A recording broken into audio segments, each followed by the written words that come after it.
And we are here guys, so dito na kami sa Bohol and very excited kami kasi first time naming ma-explore yung Bohol together. And pupunta na kami dun sa transient house namin na nabook ko through Airbnb. And it took us around 5 to 8 minutes lang yata sa tricycle. And ayan, makikita nyo marami silang mga rooms available. Pagdating namin guys, ay nasis na kami nung may-ari and makikita nyo itong room namin. It's a basic room, however, kompleto naman na yung gamit and at the same time, air condition na din siya. So, hindi mo na kailangang lumabas for any other things na kailangan mo kasi nag-provide din sila ng mga shampoo, towel, may pakape na rin sila. So, very calming yung ano dito, ambience. So, yan. Kahanap kami ng makakainan. No, ba? Mga 7 o'clock. Mag-dinner kami na maaga para makapagpahinga kasi 5:30 susunduin na kami dito sa transient house namin. So, yun lang. Ate, magkano barbecue? 5, 10, 15, 15. Ano po ito? Chicken? Chicken. Yun. May rice kayo? Ano muna tayo ngayon, budget? Kasi tatry natin yung beer ni Kuya. Yan, fresh hash. From Belgium? I forgot. Ito na lang. Tapos, chicken.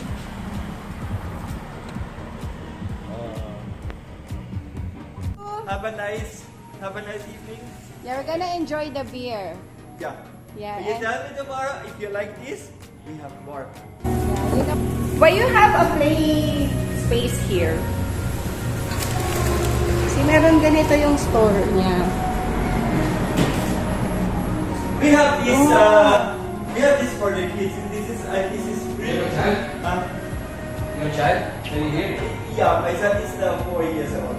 Okay. And we have this for our customers. I think the ICT, they are taking the VIP, they are taking the barbecue.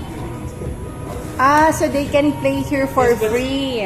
Yeah, this was, this was In fairness, nagets ko yung English ni Kuya. Yeah. And my son was 2 years old and he cannot go in a playground. So we need to. It is not good for a child to. Child need to be together with other kids, grow up with other kids. Yeah. So That's nice of it you. was if I'm a father, I need to take care of my child. I need to find a solution for it. So you make the playground. That's nice. For the good. So guys, ayan, meron And now we siya have this playhouse, tapos yan. from here around the circle. Let me play here. Jurassic And sometimes they are waiting for the barbecue. Their parents are outside, the kids are inside. It's nice. And this is good, And bye! Bye! Thank you! Thank you. Ate, thank you! Bye! Ayan, tingnan natin siya from the outside para alam nyo kung saan siya located. You want to score your baby. Rohi, save water, drink beer. Rohi. Sabi niya, save water, drink beer. O, di ba? Kaya pala sobrang iba-ibang klase ng beer. Mga 300 Nice. liters. Napagpawisan kami. Aray ko, pinawisan kami. Saan natin yung aircon? Buhayin natin. Pag lumalabas tayo, conserve energy, guys. Kahit binabayaran natin yung place, di ba?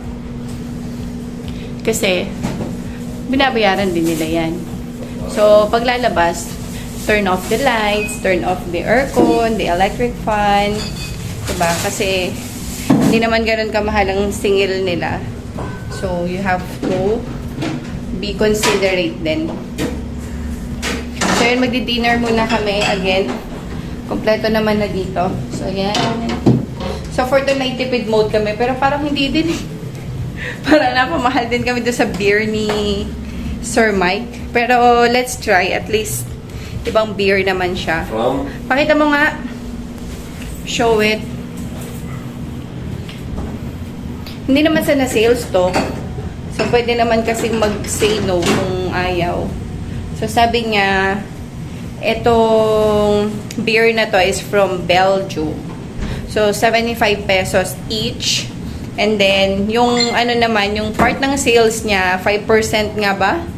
Binibigay niya, parang dinodonate nila sa mga schools or other mga establishment na kailangan ng ano siguro, financial assistance. So, try natin to. 5% lang. Brew kettle. So, sabi nga niya, ano, save water, drink beer. Ala, pinromote ko pa ang beer. Guys, binuko pala tong reservation na to through Airbnb. 650 per person siya.